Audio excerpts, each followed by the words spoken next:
Salamu alaikum masu kallon mu, barkanmu da wannan lokaci, da fatan kowa yana lafiya.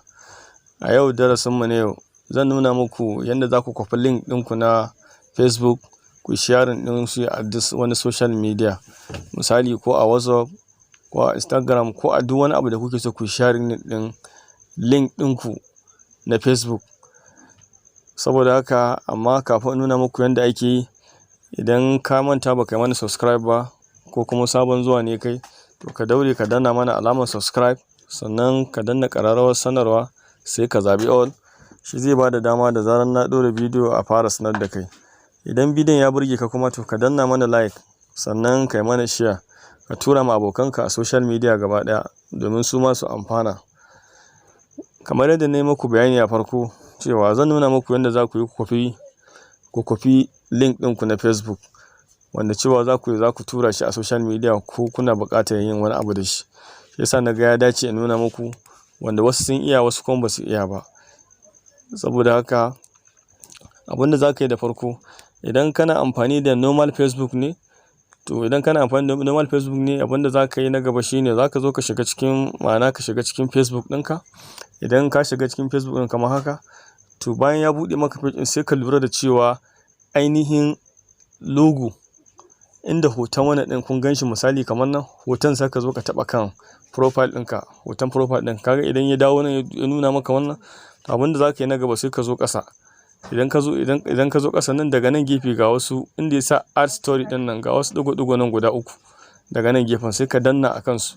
Idan ka danna zai buɗe maka nan, to kun ga daga nan ƙasa ga link ɗin nan a ƙasa, kun gani nan gurin, sai ka zo ka danna copy link. Kun gane, idan ka danna copy link, kun ga yayi copy. Abinda za ka yi kawai shikenan, sai ka fita. Idan ka fita kawai sai ka je ka sa shi a wani social media ko WhatsApp ko wani abu, sai ka yi sending, sai ka tura mutane, ka gaya musu cewa ga link ɗin nan.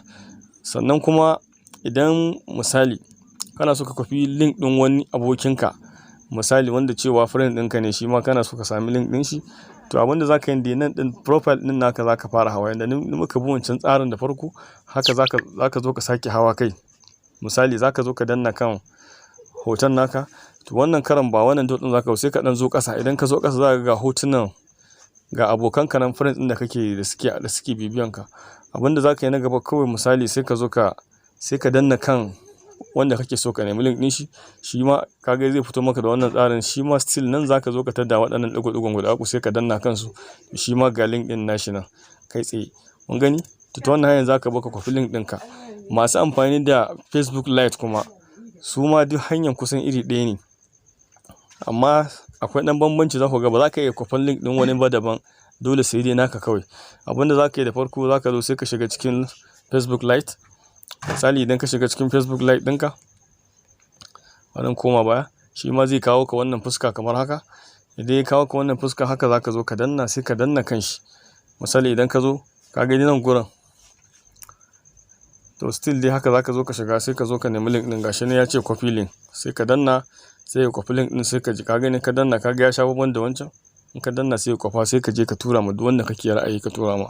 To wannan hanyar shine za ka bi ka kwafi link ɗinka na Facebook, wanda za ka tura shi a social media domin wasu buƙatu naka. To wannan bidiyon idan ya burge ka, to da Allah da Annabi ku danna mana like, sannan kada ku manta ku yi mana share, ku yi comment in kuna da ƙarin bayani, sannan ku tura ma abokanku a social media.